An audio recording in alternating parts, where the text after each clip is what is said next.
ভয়ঙ্কর রূপে ফিরে এলো আওয়ামী লীগ। সারা রাত সমন্বয়কদের উড়াধুরা পিটিয়েছেন ছাত্রলীগ। বিস্তারিত রয়েছে ভিডিওতে, আপনারা দেখতে থাকুন।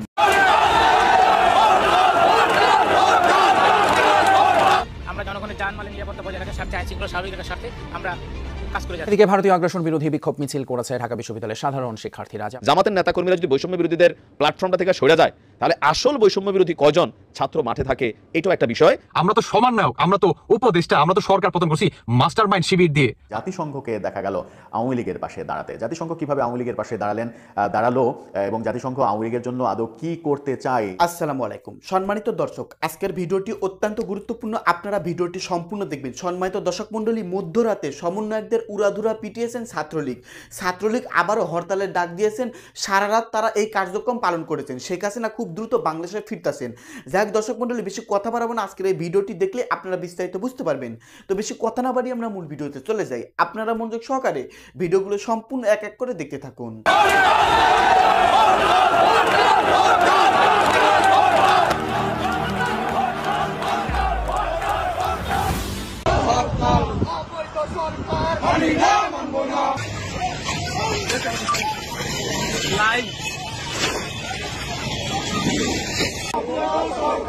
সরকার মানে না, অবৈধ সরকার পাবনা জেলার মাটি, ছাত্রলীগের ঘাটি, পাবনা জেলার মাটি, ছাত্রলীগের ঘাটি। জয় বাংলা।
দিক থেকেও আমরা জনগণের জানমালের নিরাপত্তা বজায় রাখার স্বার্থে, আইনশৃঙ্খলা স্বাভাবিক রাখার স্বার্থে আমরা কাজ করে যাচ্ছি। দেখলেন তো শেখ হাসিনার পাওয়ার, একটা কল রেকর্ডের পাওয়ার। মানে তিনি শুধু জাস্ট ফোন দিয়ে বলছে যে 18 তারিখে হরতাল ডাক দিবা আর ঢাকা শহরের ভিতরে বড় একটি সমাবেশের আয়োজন করবা।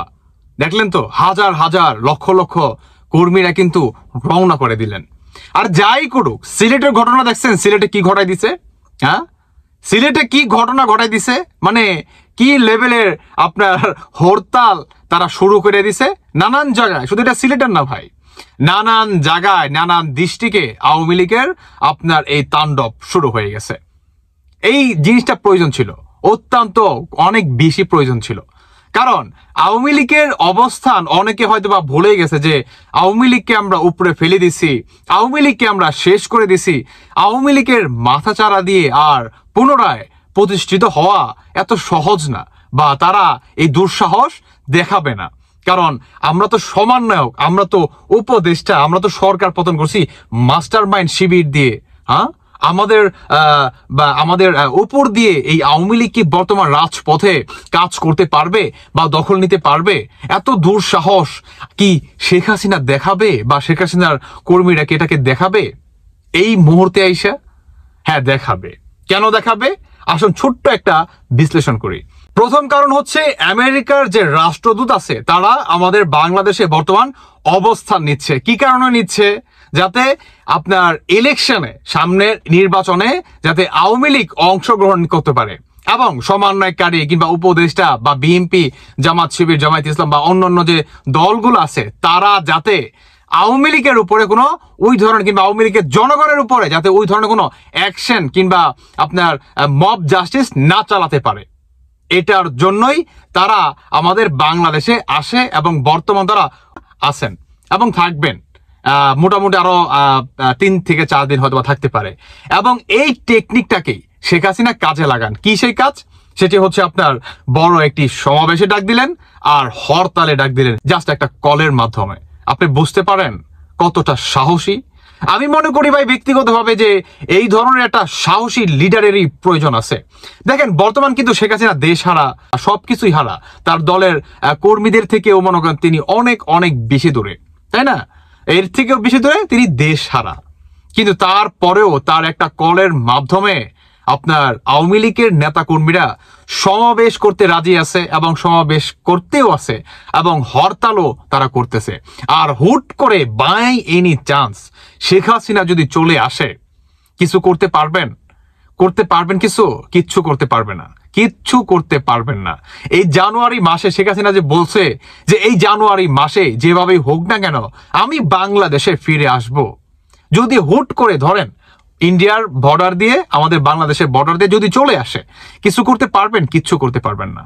বর্তমান এই সমন্বয়কারীরা কিংবা উপদেষ্টারা আওয়ামী লীগের উপরে কিন্তু অনেক অত্যাচার করছে এবং চলমান, কিন্তু এখন তারা পারতেছে না। গুলিস্তানে 0 পয়েন্টে তারা সমাবেশে ডাক দিলেন এবং তারা হরতালও মনে করেন চালু করে দিছে, গাড়ি ঘোড়া অনেক দিক থেকে তারা বন্ধ করে দিছে, চলতে পারবে না। মানে আওয়ামী লীগ একে একে পুনরায় তাদের ক্ষমতা কিংবা তাদের যে রাজপথে অবস্থান সেটাকে তারা কি পুনরায় আপনার দখলে নিয়ে নিচ্ছে। এটা দরকার ছিল, আমার মনে হয় এটা দরকার ছিল। এর ভিতরে একটা মজার বিষয়, টুইস্ট, সমন্বয়করা দেখতেছে আর জ্বলতেছে, উপদেষ্টারা দেখতেছে আর কি জ্বলতেছে, বা আদার্স যে আরো রাজনৈতিক যে দলগুলো আছে বা দলের যে নেতা কর্মীরা আছে বা জনগণ আছে তাদেরও একই অবস্থা, দেখবে আর জ্বলবে, কিন্তু কিছুই করতে পারবে না। রিজন কি? রিজন যে জাতিসংঘ বর্তমানে আমাদের বাংলাদেশে যে আছে তারা তো এটাকে ইনকোয়ারি করে দেখতেছে যে আওয়ামী লীগের ভাই বাংলাদেশের ভিতরে আপনার 40 থেকে 45% ভোটের ম্যান্ডেটের অধিকারী এখন পর্যন্ত। এই দলটাকে কিভাবে নির্বাচন থেকে দূরে রাখা যায় বা আপনার বাদ দেওয়া যায়? এটা তো পসিবল না, তাই না? কারণ এত আপনার কোটি কোটি জনগণের সমর্থকের একটা দল, এই দলটাকে যদি নির্বাচন থেকে দূরে করা যায় কিংবা আপনার আন্ডারগ্রাউন্ডে পাঠিয়ে দিই তাহলে তো সন্ত্রাসী হয়ে যাবে, দেশে তো একটা অরাজকতা কিংবা একটা ভয়ঙ্কর সৃষ্টি হবে। পুনরায় বাংলাদেশে আপনার জঙ্গিবাদীর অবস্থান হবে। কারণ এই পশ্চিমা দেশে শেখ হাসিনার কিন্তু অনেক সুনাম আছে, অনেক সুনাম আছে আপনার জঙ্গিবাদী দমনের ক্ষেত্রে। শেখ হাসিনার কিন্তু বিরাট একটা সুনাম, এটা কিন্তু অনেকে জানেন। তো এই দিক থেকেই আপনার পশ্চিমা দেশগুলা কিংবা জাতিসংঘ থেকে শেখ হাসিনাকে শাবাশি দিচ্ছে, প্রতিনিয়ত শাবাশি দিচ্ছে। উল্টো দিকে আপনার আওয়ামী লীগের উপরে যে বা যারা অত্যাচার করছে এটাকেও তারা জাতিসংঘ ইনকোয়ারি করে দেখতেছে যে বা যারা আপনার আওয়ামী লীগের নেতা কর্মীরা করাপশনের সাথে জড়িত ছিল না কিংবা আপনার এই যে মেট্রো রেল পুড়াই দিছে বা আরো যে অনাকাঙ্ক্ষিত ঘটনা ঘটাইছে, যে বা যারা ঘটাইছে তাদের বিরুদ্ধেও জাতিসংঘ অ্যাকশন নেবে। 5ই আগস্ট বা শেখ হাসিনার সরকার পতনের ক্রেডিট তুমি কার? কারণ এই ক্রেডিটকে আমরা ছিনতাই হতে দেখছি, এটা নিয়ে একচ্ছত্র আধিপত্য বিস্তার করতে দেখছি, এটা নিয়ে আমরা রাজনীতির মাঠে তোলপাড়ও দেখছি। এতদিন যাবৎ আমরা জানতাম যে এই বৈষম্য বিরোধী ছাত্র আন্দোলন তারাই ছিল এই সরকার পতনের যেই ঘটনা সেটার মূল নায়ক, কিন্তু আজকে সে নায়কদেরকে সাইড নায়ক বানিয়ে সরকার পতনের যে ইস্যুটার পেছনের আসল প্রেক্ষাপট কি সেটা নিয়ে এক চাঞ্চল্যকর বিধ্বংসী বক্তব্য দিয়েছেন বিএনপির যুগ্ম মহাসচিব খায়রুল কবির খোকন ভাই। আমরা আশা করি আগামী 2-3 ঘন্টায় খায়রুল কবির খোকন ভাইকে বৈষম্য বিরোধী সমন্বয়করা তারা মোটামুটি ফ্রাই করবে। তো কেন ফ্রাই করবে? আমরাও কিন্তু এটাই জানি। প্রথম দিকে যখন এই বৈষম্য বিরোধী আন্দোলন শুরু হয়েছিল অ্যাজ ইউজুয়াল, এখন যেমন সারা বাংলাদেশে বিভিন্ন আন্দোলন চলতেছে না, আমরা কোনো কনসার্ন করি না, কারণ কি এগুলো বাংলাদেশের চলমান ঘটনা। তো বৈষম্য বিরোধী আন্দোলনের প্রথম প্ল্যাটফর্মটা ছিল কোটা আন্দোলন, খেয়াল আছে তো? তো এরপরে এটা ধাপে ধাপে পলিটিক্যাল ম্যাটিকুলাস প্ল্যান এখানে কানেক্ট ছিল 100%। বিএনপি জামাত ব্যাকগ্রাউন্ডে শক্ত ভূমিকা রেখেছিল, যার কারণে ছাত্ররা তারা কিন্তু এমন যে প্রথম থেকে নেতৃত্ব দিয়ে আসছিল। একটা এন্ডিং পয়েন্টে যখন ডিবি হারুন তুলে নিয়ে গেল তখন আমরা তাদেরকে ভালোভাবে চিনলাম, তাদের একটা plan A, plan B, team A, team B, team C এরকমও ছিল। এরপরে সরকার পতনের আন্দোলন আসলো, কিন্তু বিএনপি বলছে যে বৈষম্য বিরোধী ছাত্র আন্দোলনকারীরা সরকার পতনের আন্দোলন করেনি। কথা কিন্তু সত্য। প্রথম দিকে ওনার বক্তব্য হচ্ছে তারা কোটা বিরোধী আন্দোলন করেছিল, তারা 3রা আগস্ট 1 দফার আন্দোলনে গিয়েছিল। কিন্তু বিএনপি অনেক আগে থেকেই এই সরকার পতনের জন্য 1 দফার আন্দোলন তারা চালাচ্ছিল। সরকার পতনের আন্দোলনের মাস্টারমাইন্ড ছিল তারেক রহমান, কিন্তু আমরা দেখছি ডক্টর ইউনূস বলছেন মাস্টারমাইন্ড হচ্ছে মাহফুজ। তো বলছেন যে তিনি নেপথ্যের কারিগর না, প্রকাশ্যের কারিগর বলা যায়, যে পেছন থেকে তিনি গেম খেলছেন না, তিনি প্রকাশ্যে গেমটা খেলছেন। ৬,০০০ কিলোমিটার দূরে থেকেও বাংলাদেশের জনগণের পাশে থেকে বলেছেন টেক ব্যাক বাংলাদেশ। দর্শক, নরসিংদী জেলা বিএনপি কার্যালয়ে বিএনপির প্রতিষ্ঠাতা শহীদ প্রেসিডেন্ট জিয়াউর রহমানের জন্মবার্ষিকী উপলক্ষে শীতার্তদের মধ্যে কম্বল বিতরণ কর্মসূচিতে তিনি আপনার এই বক্তব্য দিয়েছেন। তো তার এই বক্তব্যে এই মুহূর্তে মিডিয়াতে আমরা দেখছি বৈষম্যবিরোধী ছাত্র আন্দোলনে যারা সমর্থক আছেন এখন তারাও নানানভাবে বিভাজিত। আপনি এখন যদি বলেন যে সেই সরকার পতনের আগের দৃশ্যপট আরেকবার এই ছাত্রদের ডাকে, আপনি এখন যদি বলেন যে সরকার পতনের পরপর যে বন্যা হয়েছিল আমাদের কুমিল্লাতে, সারা বাংলাদেশের মানুষ এদের হাতে যেভাবে টাকা পয়সা তুলে দিয়েছিল, আপনি এখন যদি বলেন সার্জিস হাসনাতরা ডাক দিয়ে বলে যে ভাই আমাদের কাছে টাকা দেন, ওই টাকার 10 ভাগের 1 ভাগও মানুষ এদেরকে দিবে না, কারণ কিছু কিছু জায়গায় কিন্তু প্রশ্নবিদ্ধ হয়ে গেছে, এটা অস্বীকার করার সুযোগ নেই। পাশাপাশি কমিটি গঠন করতে গিয়া লোকাল পর্যায়ে অনেকে এখানে অনুপ্রবেশ করছে, যারা রাজপথে ছিল সরকার পতনের বেলায় তারা বৈষম্যের শিকার হচ্ছে, যার কারণে কমিটিগুলোকে পাল্টা চ্যালেঞ্জ করা হচ্ছে। বৈষম্যবিরোধী জাতীয় নাগরিক কমিটি মারামারিতে লিপ্ত হচ্ছে, তাদের কেন্দ্রীয় কার্যালয়ে মারামারি ঘটছে। তো তাদের মধ্যে এই যে বিভাজনটা, এটা কিন্তু শক্তিটা হারাই ফেলছে। আপনি দেখেন সরকার পতনের পর থেকে এদের ডাকে আসলে কি বড় কোনো পরিবর্তন দেশে ঘটেছে? ঘটে নাই। রাষ্ট্রপতি না, এখানে বিএনপি বস হিসাবে কাজ করছে। সংবিধান না, এখানে বিএনপি বস হিসাবে কাজ করছে। প্রোক্লেমেশন অফ জুলাই ঘোষণাপত্র, ওইখানে কি করছে? কোনো কিছু অর্জন হয়েছে ওইভাবে না, এখানে বিএনপি বস হিসাবে কাজ করছে। আওয়ামী লীগকে নিষিদ্ধকরণ, এটাও এই সরকারের দ্বারা সম্ভব হবে না, কারণ বিএনপি চায় না আওয়ামী লীগকে নিষিদ্ধকরণ করা হোক। সো এই যে মাঠের ক্যাপাবিলিটি রাইট নাও, সেখান থেকে বিএনপির প্রশ্নটা যে এই যে আজকে আমাদের ক্যাপাবিলিটিটা তোমরা বুঝানো আর তোমাদের ক্যাপাবিলিটিটা তোমরা বুঝানো, তোমাদের পিছনে এখনো জামাতের সমর্থন আছে। জামাতের নেতাকর্মীরা যদি বৈষম্য বিরোধীদের প্ল্যাটফর্মটা থেকে সরে যায়, তাহলে আসল বৈষম্য বিরোধী কয়জন ছাত্র মাঠে থাকে, এটাও একটা বিষয় বিএনপি এখন মনে করছে। যার কারণে তারা মনে করছে সরকার পতনের আন্দোলন তোমরা ঘটাও নাই, এটা প্রসেসিং ছিল। বিএনপির জামাতের হাজার হাজার নেতাকর্মী জেল খেটেছে, দীর্ঘদিন যাবত এই সংগ্রামটা চলছে। 2 দিনে এমন হয় না যে সরকার ফালাই দিছো, দাঁত একদম নড়তে নড়তে শুধু একটা জায়গার মধ্যে আটকে ছিল, হেঁচকা টান তোমরা দিছো, সরকার পড়ে গেছে। বিএনপি আসলে এটাই বুঝতে চায়। কিসের মাহফুজ টাহফুজ, আন্দোলনের মাস্টারমাইন্ড হচ্ছে তারেক রহমান, এই ক্রেডিট এখন বিএনপি নিতে চায়। তো আপনি কি মনে করেন যে এই ক্রেডিট কি বিএনপির অথবা জামাতের, নাকি বৈষম্যবিরোধী ছাত্র আন্দোলনের 8-10 জন সমন্বয়ক যাদেরকে আমরা দেখছি শুধুমাত্র তাদের, বা পলিটিক্যাল দলগুলোকে বাহিরে তারা কি পারতো? তবে ছাত্রদের একটা প্রধান বোকামি হচ্ছে আমি মনে করি বিএনপির লেজে পা দেওয়া। বাংলাদেশকে চালায় আওয়ামী লীগ বিএনপি, আর জামাত এখন একটা পজিটিভ ভূমিকাতে অবস্থান করছে, কিন্তু আওয়ামী লীগকে ফালানোর জন্য সবচেয়ে বড় ভূমিকা অবশ্যই বিএনপি এবং জামাত এখানে রাখছে। এখন আপনি যদি বিএনপির আবার পা দিয়ে বসেন, বিএনপিকে নিয়ে তারেক রহমানকে নিয়ে বিভিন্ন ধরনের মন্তব্য বিভিন্ন সময় তারা করছে, বেগম খালেদা জিয়ার মুক্তি নিয়ে তারা করছে, তো এগুলোতে স্বাভাবিকভাবে বিএনপির নেতাকর্মীরা এই বৈষম্য বিরোধীদেরকে নিয়ে কিন্তু নানান পাল্টাপাল্টি বক্তব্য দিচ্ছেন। এখন কিন্তু সিনিয়র লেভেলের নেতারাও বক্তব্য দেওয়া শুরু করছেন। তো আপনি কি মনে করেন আসলে কোন দিকে? দর্শক, বর্তমান সরকার, বাংলাদেশের বর্তমান সরকার, অন্তর্বর্তীকালীন সরকার যখন আওয়ামী লীগকে একেবারেই বাজেয়াপ্ত করার পরিকল্পনা করছে, আওয়ামী লীগকে বাদ দিয়ে সবকিছু করার চেষ্টা করছে, ছাত্রলীগকে এরই মাঝে নিষিদ্ধ করেছে, আওয়ামী লীগকে নিষিদ্ধ করার প্রস্তুতিও তাদের মধ্যে রয়েছে। শুধুমাত্র বিএনপির রাজি না হওয়ার কারণে তারা সেটা এখন পর্যন্ত পারছে না কিংবা পারেনি। ঠিক সেই সময় জাতিসংঘকে দেখা গেল আওয়ামী লীগের পাশে দাঁড়াতে। জাতিসংঘ কিভাবে আওয়ামী লীগের পাশে দাঁড়ালো এবং জাতিসংঘ আওয়ামী লীগের জন্য আদৌ কি করতে চায়, এটা আওয়ামী লীগের জন্য একটা বড় মাইল ফলক হবে কিনা, সেই আলোচনা করবো এই ভিডিওতে। থাকবেন পলিটিক্স টিভির নিয়মিত আয়োজনে।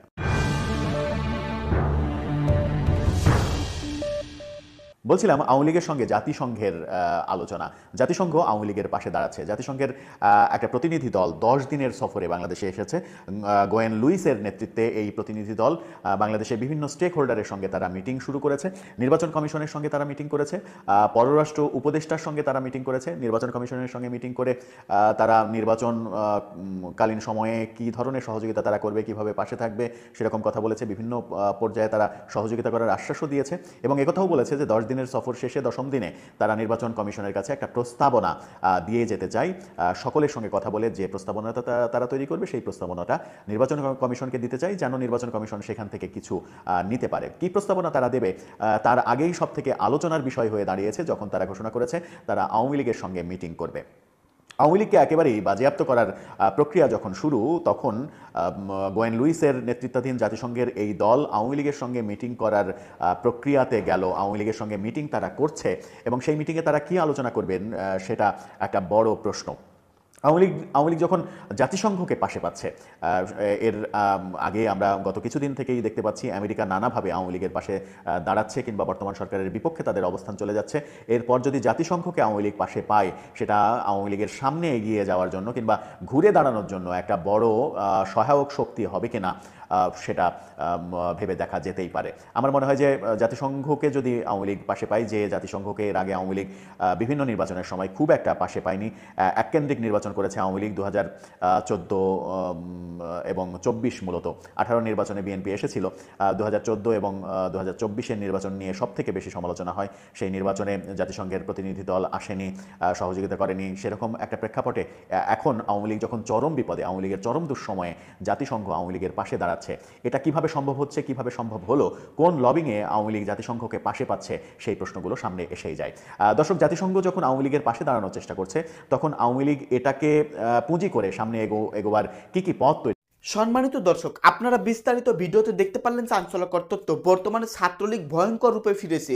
শেখ হাসিনা খুব দ্রুত বাংলাদেশে আসতেছেন প্রধানমন্ত্রীর রূপে, কারণ জাতিসংঘ তাকে সাপোর্ট করতেছেন শেখ হাসিনাকে ক্ষমতা ফিরিয়ে দেওয়ার জন্য, শেখ হাসিনাকে আবারও নির্বাচনে অংশগ্রহণ করার জন্য জাতিসংঘ তাকে পূর্ণত সাহায্য করতেছে। এইদিকে সমন্বয়কদেরকে উড়াধুরা পিটিয়েছেন ছাত্রলীগ।